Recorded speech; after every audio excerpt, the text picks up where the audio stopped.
বিসমিল্লাহির রহমানির রহিম। বাংলাদেশ দোকান মালিক সমিতি ও জাতীয় দোকান ভিত্তিক সংগঠনের যৌথ উদ্যোগে আয়োজিত অধ্যকার সংবাদ সম্মেলনে উপস্থিত প্রিন্ট ও ইলেকট্রনিক্স মিডিয়ার সাংবাদিক ভাই ও বোনেরা এবং ব্যবসায়ী নেতৃবৃন্দ, আসসালামু আলাইকুম। প্রিয় সাংবাদিক ভাই ও বোনেরা, 2012 সালের ভ্যাট আইনটি 2019 সালে কার্যকর করা হয়। আইনটি কার্যকর করার পূর্বে ক্ষুদ্র ব্যবসায়ীদের জন্য মাননীয় প্রধানমন্ত্রী সরাসরি হস্তক্ষেপে বার্ষিক 50 লক্ষ টাকা টার্নওভার সীমা পর্যন্ত ভ্যাটের আওতামুক্ত রাখা হয়েছিল। পরবর্তীতে আইনটি মহান জাতীয় সংসদে পাশ করা হয়।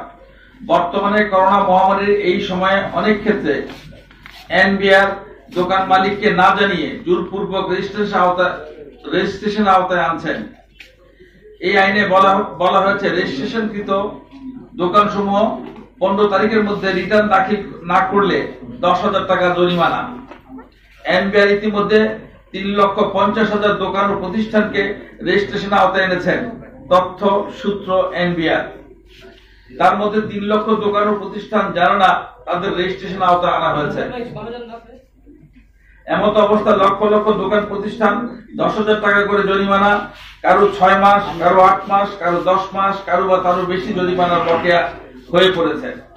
প্রিয় সাংবাদিক ভাই ও বোনেরা, মাননীয় প্রধানমন্ত্রী যখন ক্ষুদ্র অতি ক্ষুদ্র ব্যবসায়ীদের খাদ্য নিরাপত্তা, ঋণ প্রণোদনা সহ বিভিন্ন সাহায্যের আওতায় আনছেন, এমনি একটি সময়ে এনবিআর এর সাঁড়াশি অভিযানে খুচরা এবং পাইকারি ব্যবসায়ীরা দিশেহারা।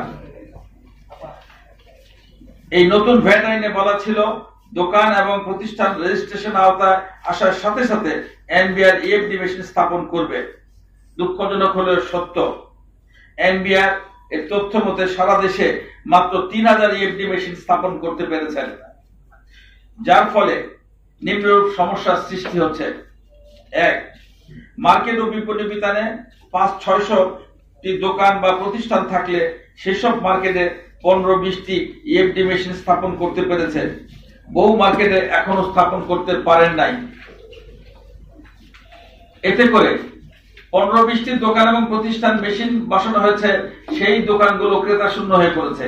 পাশাপাশি অন্য দোকান সমূহে বলা হচ্ছে, মাসিক প্রকারভেদে 15-20,000 টাকা করে ভ্যাট হিসাবে প্রদান করতে হবে এবং সমপরিমাণ খরচ ওনাদেরকে দিতে হবে। 2.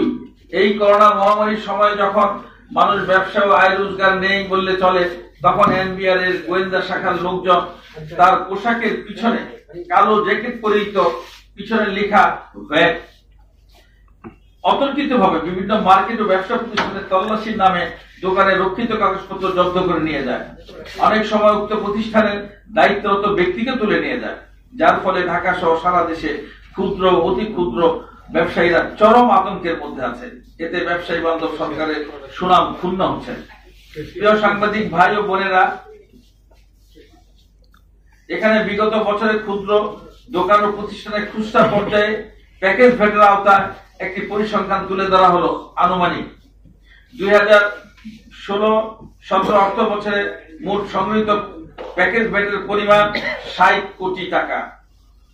2017-18 অর্থ বছরে মোট সংগৃহীত প্যাকেজ ভ্যাটের পরিমাণ 42 কোটি টাকা। 2018-19 অর্থ বছরে মোট সংগৃহীত প্যাকেজ ভ্যাটের পরিমাণ 36 কোটি টাকা। পাশাপাশি 2019-20 অর্থ বছরে মোট সংগৃহীত ভ্যাটের পরিমাণ 84,852 কোটি টাকা। আমি বুঝাইতে পারছি, আমি একটু বলি, যেখানে গভর্নমেন্ট প্রায় 80-90 হাজার কোটি টাকা প্রতি বছর ভ্যাট থেকে আহরণ করে, আমাদের আবেদন খুচরা পর্যায়ে 5% ভ্যাট উৎসে আহরণ করলে ক্ষুদ্র ব্যবসায়ীরা এই করোনা মহামারীর সময়ে সহজভাবে ব্যবসা পরিচালনা করতে পারবে। এই মোবাইলটা একজন আমদানি করলেন, আমদানিকারক যখন আমদানি করেন, তখন আমদানিকারক যখন মোবাইলটি আমদানি করেন, তখন এখানে ট্যাক্স থাকে ধরেন 100%।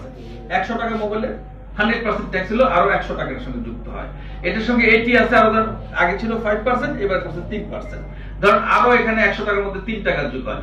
এইভাবে যোগ করে করে করে করে সর্বশেষ এসে ভ্যাটটা যোগ করা হয়। অর্থাৎ এই 100 টাকার পণ্যটার দাম যখন 170 টাকা হয় বা 220 টাকা হয়, তখন ওখান থেকে 15% ভ্যাট কাটা উঠছে। এটা ওখান থেকে নিয়ে নিচ্ছে, যিনি আমদানি করেন ওই পয়েন্টে দিয়ে আসতেছেন, যিনি উৎপাদন করেন উনি যখন ঘর থেকে মালটা বের করেন তখন কিন্তু এই টাকাটা গভর্নমেন্টকে দিয়ে উনি ঘর থেকে মালটা বের করেন। এরপর ঘর থেকে মাল বের করেন উৎপাদন পর্যায়ে সেটা দিচ্ছেন। এরপরে যেটা করে আপনার এটি হিসাবে নিচ্ছে আরো 5%। আমরা এর ব্যাখ্যা জানতে চেয়েছি আমাদের কাছে বারবার, ওনারা এটির কোনো ব্যাখ্যা দিতে পারে না, বলছে এইটাও ওই ভেটে যাচ্ছে, আমাদের কোনো আপত্তি নেই, সেটাও ভেটে যাচ্ছে। এরপরে বলা হচ্ছে আপনার, এরপরে বলা হচ্ছে আপনি যে এই মালটা আনছেন এটা তো বিক্রি করার সময় আপনি 37% ব্যবসা করবেন। তো 37% ব্যবসা করলে ধর 200 টাকার উপরে 37% এত টাকা, এত টাকার উপরে 5% প্রফিট যেটা করলেন, মূল টাকার উপরে প্রফিট যেটা করলেন তারপরে আবার 5% আপনি আবার উচ্চ পর্যায়ে আমি জমা দিলাম। এরপরে আবার ডিলার এবং পাইকারের কাছে আমি যখন মালটা হস্তান্তর করছি তখন আবার 5% ওখানে কেটে রাখা হচ্ছে। অর্থাৎ 30% ভ্যাট আমি উচ্চ পর্যায়ে দিচ্ছি, অর্থাৎ উৎপাদন পর্যায়ে দিচ্ছি আর আমদানি পর্যায়ে দিচ্ছি। আমরা রিবেট পাই, ধর আমি যখন এ থেকে বি কাছ থেকে নিচ্ছি তখন আমি একটা রিবেট পাই, বি থেকে যখন সি কাছ থেকে নিচ্ছি তখন আমি একটা রিবেট পাই, কিন্তু দিন শেষে কিন্তু টোটাল টাকাটাই ভোক্তাকে পরিশোধ করতে হচ্ছে, এতে কোনো সন্দেহ নাই। ঠিক আছে, এরপরে আমরা বাকি থাকলো শুধু খুচরা পর্যায়ে ভোক্তার নিকট থেকে 5% ভ্যাট আদায় করা। ভোক্তা কিন্তু সব ভ্যাটই দেয়। এখন আমি যখন খুচরা পর্যায়ে ভ্যাট আরো 5% আদায় করতে চাচ্ছি, ধরেন তখন এই মোবাইলটার দাম হলো 500 টাকা। তো 500 টাকা আমি যখন ওনার কাছে বিক্রি করে বলবো যে আপনি এটা 5% ভ্যাট দেন, আরো 25 টাকা উনি ভ্যাট দিবেন। এইবার কিন্তু উনি বুঝবেন এই আমি ভ্যাট দিচ্ছি, এই প্রথম দিচ্ছি।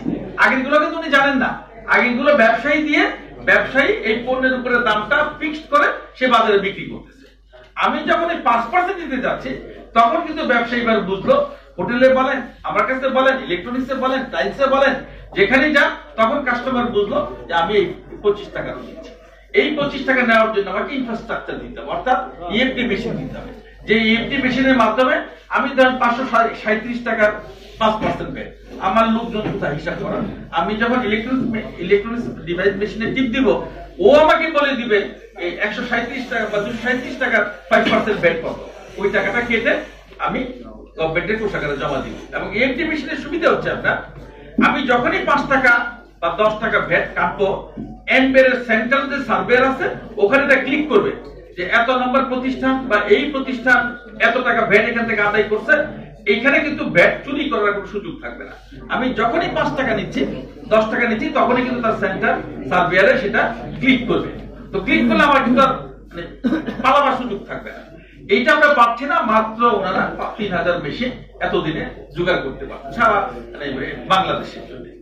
যেখানে প্রায় 1.5 কোটি ক্ষুদ্র অতি ক্ষুদ্র ব্যবসায়ী, সেখানে যদি তারা এই 3000 মেশিন দিয়ে ওনাদের মাথায় এখন ঢুকছে 3000 মেশিন একটা মার্কেটে ওনারা 10টা মেশিন দিয়ে ওনারা কি করবেন, ওই ওনারা একজন ইন্সপেক্টর বসাই দিবেন, বসাই দিলে উনি দেখবেন যে এক মাসে উনি কত টাকা ভ্যাট আদায় করেন। ধরেন ওই মেশিনে এক মাসে উনি 20,000 টাকা ভ্যাট আদায় করছেন, এখন বলবে তোমরা সবাই 20,000 করে দাও। হাও, এটা কি সম্ভব নাকি?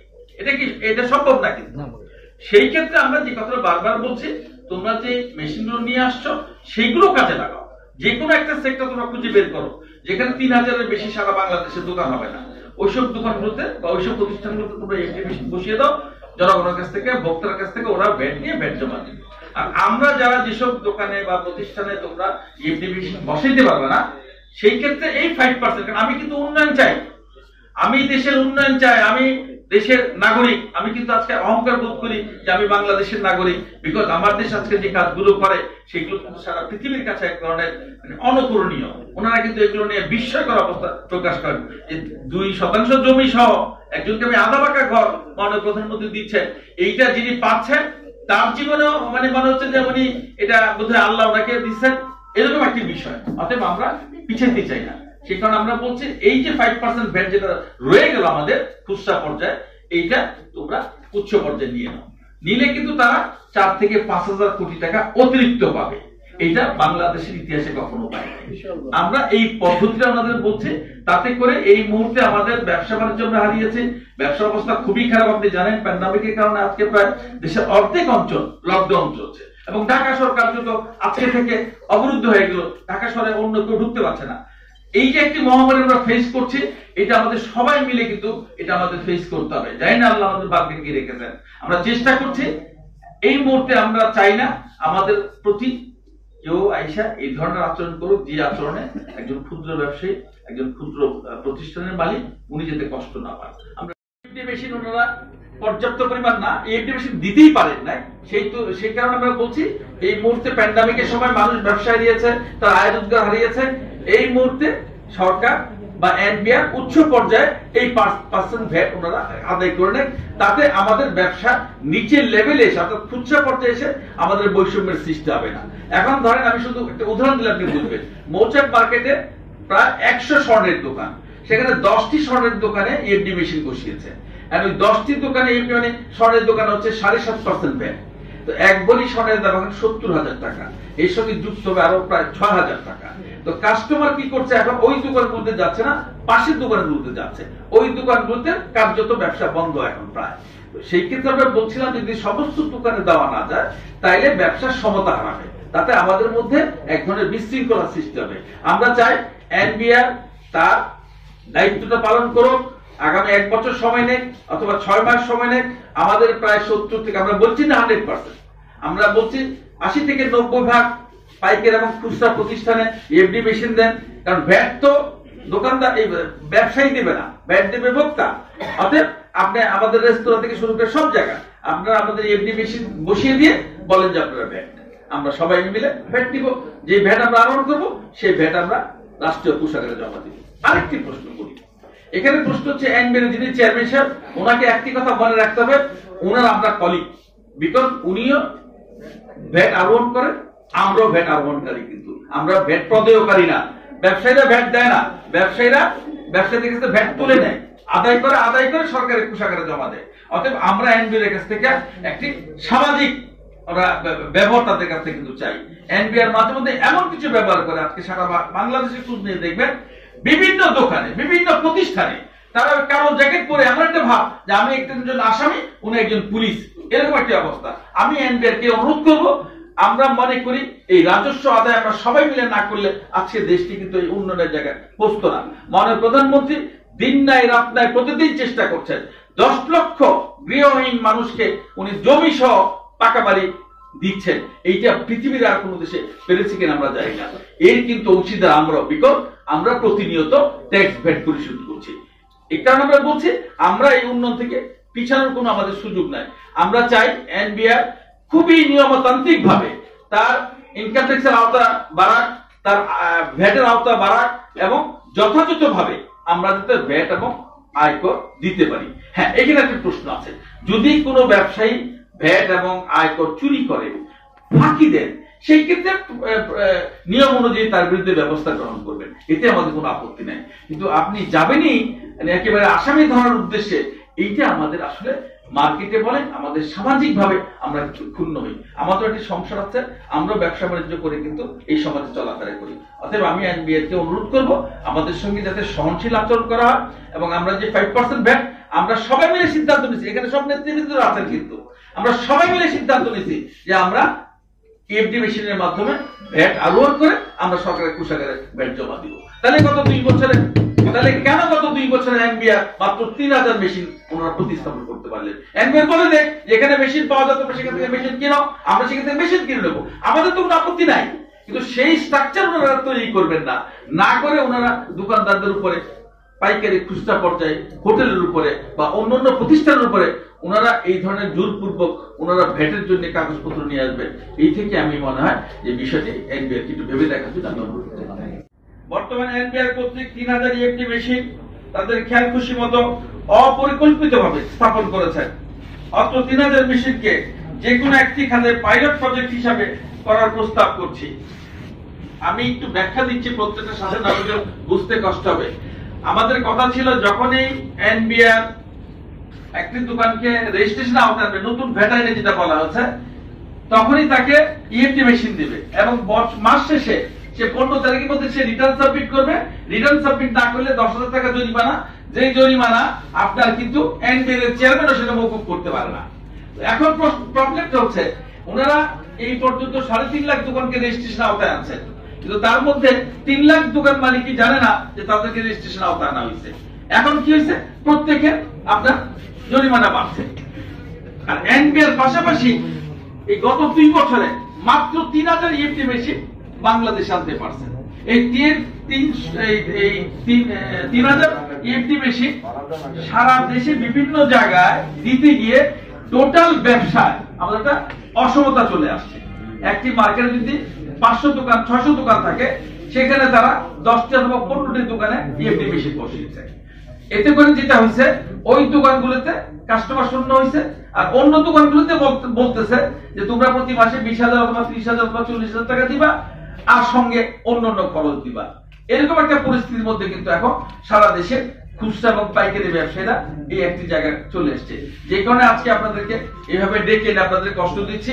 আমি বাকিটা একটু পড়ছি, যেখানে একটু বুঝার ভুল হয় আমাকে বললে আমি চেষ্টা করবো সেটাকে ক্লিয়ার করার জন্য। বর্তমানে এনপিআর কর্তৃক 3000 ইএফটি মেশিন তাদের খেয়াল খুশি মতো অপরিকল্পিতভাবে স্থাপন করেছেন। অত্র 3000 মেশিনকে যে কোনো একটি খাতে পাইলট প্রজেক্ট হিসাবে করার প্রস্তাব করছি। উদাহরণস্বরূপ বলা যায়, সারা দেশে স্বর্ণের দোকান, টাইলসের দোকান অথবা হোটেল রেস্তোরাঁ অথবা এনপিআর এর যে কোনো একটি খাত নির্বাচন করবেন, যেখানে শতকরা 80 থেকে 90% দোকান বা প্রতিষ্ঠানে এই 3000 ইএফটি মেশিন আওতায় আসবে। অর্থাৎ আমরা চাচ্ছি যে কোনো সেক্টর দেন, যেহেতু ইএফটি মেশিনগুলো এনপিআর নিয়ে এসছে, এগুলো তো কাজে লাগানো দরকার। সেই ক্ষেত্রে কি হতে পারে, যে কোনো একটা সেক্টর, যে সেক্টরে 3000 বেশি দোকান হবে না, সেই সেক্টর যদি বসায়, তাইলে ওই সেক্টরে A to Z প্রত্যেকের কাছে ইএফটি মেশিন থাকবে, তারা প্রত্যেকে ক্রেতার কাছ থেকে ভ্যাট দিতে পারবে। এছাড়া একটা সেক্টরে 5 লক্ষ দোকান, সেখানে আপনি 3000 মেশিন দেবেন, তাহলে 3000 মেশিন কাজ করবে, বাকি 5 লক্ষ দোকান তো কাজ করবে না। সেই কারণে আমরা বলছি, আমরা কিন্তু আমাদের আন্তরিকতার কোনো অভাব নাই। এই জিনিসটা আমি বারবার বলতে চাচ্ছি। অনেকের ধারণা হচ্ছে ব্যবসায়ীরা, ক্ষুদ্র পর্যায়ের ব্যবসায়ীরা ভ্যাট দেয় না। আমরা কিন্তু ভ্যাট দেই না, মানে আমাদের ভ্যাট দেওয়ার কথা না। ভ্যাট দেওয়ার কথা হচ্ছে ভোক্তার কাছ থেকে ভ্যাট আদায় করার ইনফ্রাস্ট্রাকচারটা আমাকে দিতে হবে। আদারওয়াইজ কিন্তু আমি ভোক্তার নিকট থেকে আমি ভ্যাট আদায় করতে পারছি না। আর অন্যরা যারা বড় ব্যবসায়ী কিভাবে পারে, এখন প্রশ্ন আসতে পারে যে বড় ব্যবসায়ী 30% দেয়, ওরা কিভাবে পারে, আপনারা কেন পারেন না? বড় ব্যবসায়ীদের উচ্চ পর্যায়ে নিয়ে যাওয়া হচ্ছে, আমদানি পর্যায়ে নিয়ে যাওয়া হচ্ছে। সেই কারণে তারা পরবর্তী পর্যায়ে নিজ থেকে কাস্টমারের কাছ থেকে এসে তারা কিন্তু সেই ভ্যাটটা আদায় করছে। মানে আমাকে যখন বিক্রি করতেছে, তখন কিন্তু সে ভ্যাট সহই আমার কাছে বিক্রি করতেছে। আমি যখন একজন ডিলারের কাছ থেকে মাল আনছি অথবা একজন আমদানিকারকের কাছ থেকে মাল আনছি, তখন কিন্তু সে 100 টাকার মালটা আমাকে দিচ্ছেই সে 170 টাকা অথবা 180 টাকা। অর্থাৎ ওই ভ্যাটটা উনি কিন্তু আমার কাছ থেকে তুলে নিলেন, আমি কিন্তু সেই ভ্যাটটা দিতে বাধ্য।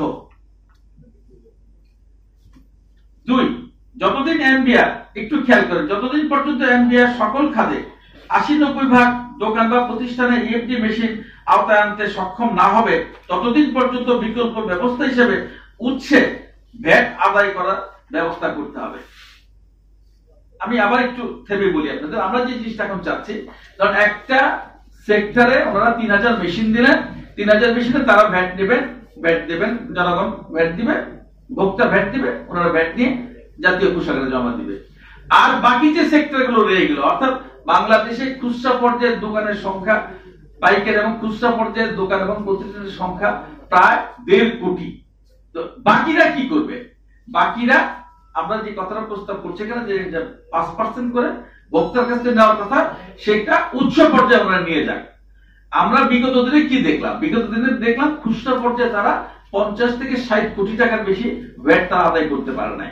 তো এই টাকাটা যদি উচ্চ পর্যায়ে নিয়ে যায়, ওনারা উচ্চ পর্যায়ে প্রায় 30% নিচ্ছে, সঙ্গে আরো 5% নিলে তাদের বছরে আয় হবে 4 থেকে 5 হাজার কোটি টাকা অতিরিক্ত। কিন্তু তারা সেই জায়গায় যাচ্ছেন না। এখানে ভ্যাটটা যেভাবে নেয়, আমি সেটা প্রাথমিক একটা চিত্র তুলে ধরছি। বর্তমানে এনবিআর উৎসে যে ভ্যাট আদায় করে উৎপাদন ও আমদানি পর্যায়ে, তার হার হচ্ছে 15%। এটা উৎসে নিয়ে যাচ্ছে, এটি নিচ্ছে আরো 5%, অর্থাৎ অগ্রিম ভ্যাট হিসেবে যেটা নিচ্ছে আরো 5%। 37% প্রফিট আপনি যখন মালটা আপনি ঘর থেকে বের করবেন অথবা আমদানি পর্যায়ে আনবেন, তখন এনবিআর বলছে যে আপনি এই মালে 37% ব্যবসা করবেন। এই 37% ব্যবসার উপরে আবার আমি 5% ভ্যাট ওখানে অগ্রিম দিচ্ছি। এরপরে যেটা হচ্ছে ডিলার এবং পাইকারিতে যখন আবার ওনারা বিক্রি করছেন, আমদানিকারক এবং হোলসেল প্রোডিউসার যারা উৎপাদন করেন তাদেরকে আবার বলা হয়েছে ওনারা যখন ডিলার এবং উৎপাদন পাইকারি পর্যায়ে বিক্রি করবেন তখন আবার 5% ভ্যাট ওনারা উচ্ছে নিয়ে যাবেন। অর্থাৎ ওনারা ওই জায়গাতে কিন্তু নিয়ে গেল এবং এটার পরিমাণ হচ্ছে 30%। যদিও রেয়াতের ব্যবস্থা আছে, আমি এক একটা পর্যায়ে কিন্তু রেয়াত দিতে পারি, কিন্তু দিন শেষে কিন্তু টোটাল টাকাটাই ভোক্তাকে দিতে হচ্ছে, এটা মাথায় রাখতে হবে। আমরা ব্যবসায়ী হিসেবে আমরা রেয়াত পাই, রেয়াত পেলে আমরা হয়তো ওই রকম ক্ষতিগ্রস্ত হই না, কিন্তু দিন শেষে কিন্তু টোটাল টাকাটাই ভোক্তা পরিশোধ করে। যদিও রেয়াতের ব্যবস্থা আছে, উপরে উল্লেখিত স্তর সময়ে 30 ভাগ ভ্যাট আদায় করা হয়। ভোক্তা এই বিষয়ে কিছুই জানে না। এই যে 30 ভাগ ভ্যাট যে দেওয়া হলো উৎসব পর্যায়ে, এটা ভোক্তা কিছুই জানে। তার প্রমাণ হচ্ছে ধরেন এই মোবাইলটার দাম হচ্ছে 200 টাকা, এটার সঙ্গে সব ভ্যাট নিয়ে এটার দাম হলো 500 টাকা। এইবার কাস্টমার 500, 450 বা এটা দাম দর করে সে নিয়ে গেল, সে কিন্তু জানে না এটার মধ্যে কত টাকা ভ্যাট ইনক্লুড করা আছে, কত টাকা ট্যাক্স ইনক্লুড করা আছে, কত টাকা আইটি ইনক্লুড করা আছে, সে কিন্তু জানে না। এইবার এই 500 টাকার মোবাইলটা আমি যখন খুচরা পর্যায়ে বিক্রি করতে যাব, তখন আমাকে বলা হচ্ছে আপনি আবার 5% ভ্যাট নেন। এইবার কিন্তু ক্রেতা বুঝবে যে 5% ভ্যাট ক্রেতা দিচ্ছে। এর আগে কিন্তু ক্রেতা ভ্যাট দিচ্ছে, কিন্তু ক্রেতা কিন্তু বুঝছে না এখানে কত টাকা ভ্যাট, কত টাকা ট্যাক্স, কত টাকা এটি, ওরা কিন্তু বুঝছে না। আমি যখন 5% ভ্যাট দিতে যাইব, তখন কিন্তু সে বুঝবে যে এই মোবাইলে 500 টাকার উপরে আমি 5-5-25 টাকা আরো ভ্যাট দিলাম।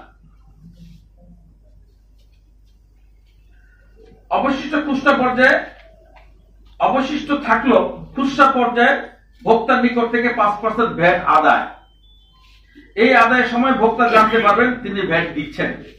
3, এই বিষয়ে আমাদের দাবি খুচরা পর্যায়ে পাইকারি পর্যায়ে 5% ভ্যাট যদি উচ্ছে এনবিআর অগ্রিম 30 যোগ অতীতে নিচে 30, এই খুচরা পর্যায়ে যে 5 যোগ 5 35% আদায় করে, তাহলে 4 থেকে 5,000 কোটি টাকা অতিরিক্ত রাজস্ব আদায় হবে এই খাত থেকে। গত 2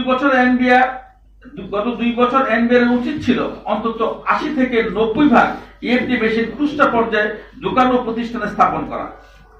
আমাদের আশেপাশের দেশ সমূহে বিশেষ করে ভারতে 2 বছর ব্যাপী খুচরা পর্যায়ে দোকান ও প্রতিষ্ঠানে ইএফটি মেশিন স্থাপন করে একযোগে ভ্যাট নেওয়া কাজ শুরু করেছেন। তাতে করে সেখানে কোনো বৈষম্যের সৃষ্টি হয় নাই। এনবিআর এক্ষেত্রে সক্ষমতার স্বাক্ষর রাখতে পারে নাই। ভ্যাট মানে হচ্ছে ভোক্তা প্রদান করবেন, ব্যবসায়ী শুধু আরোহণকারী।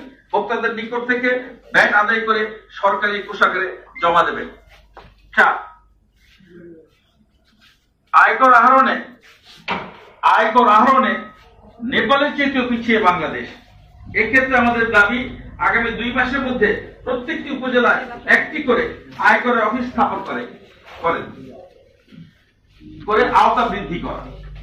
আমরা লক্ষ্য করেছি এনবিআর যারা করের আওতায় আছেন তাদের উপরে অতিরিক্ত চাপ প্রয়োগ করছেন। প্রিয় সাংবাদিক ভাই এবং বোনেরা, আমরা ক্ষুদ্র ব্যবসায়ী হিসাবে সিদ্ধান্ত নিয়েছিলাম এবার আমরা খুচরা পর্যায়ে ভ্যাট আরোহণ করে সরকারের কোষাগারে জমা দিব। সারা দেশে সর্বক্ষেত্রে এই উন্নয়ন সাধিত হয়েছে। সারা দেশে সর্বক্ষেত্রে যে উন্নয়ন সাধিত হয়েছে তা শুধু দেশে না, সারা বিশ্বে প্রশংসিত হচ্ছে। এবারও খুচরা পর্যায়ে ভ্যাট আদায়ে জটিলতা সৃষ্টি করলো এনবিআর। গত 2 বছর যদি 80 থেকে 90 ভাগ দোকানে ইএফটি মেশিন স্থাপন করতে পারতেন, তাহলে আমরা একযোগে ভোক্তার নিকট থেকে ভ্যাট আরোহণ করতে পারতাম। মূলত এনবিআর তাদের অদক্ষতার দায়ভার ক্ষুদ্র ব্যবসায়ীদের উপর চাপিয়ে দিচ্ছে। প্রিয় সাংবাদিক বন্ধুগণ, এতক্ষণ উপস্থিত থেকে ও ধৈর্য ধারণ করে আমাদের বক্তব্য শ্রবণ করার জন্য আপনাদেরকে আন্তরিক ধন্যবাদ ও কৃতজ্ঞতা জ্ঞাপন করছি। সেই সাথে আমাদের বক্তব্য যৌক্তিক দাবি সমূহ আপনাদের বহুল প্রচারিত প্রিন্ট ও ইলেকট্রনিক্স মিডিয়া ব্যাপকভাবে প্রচার করে সরকারের নিকট তুলে ধরার জন্য আপনাদের বিশেষভাবে অনুরোধ জানিয়ে আজকের সংবাদ সম্মেলনের লিখিত বক্তব্য এখানে শেষ করছি।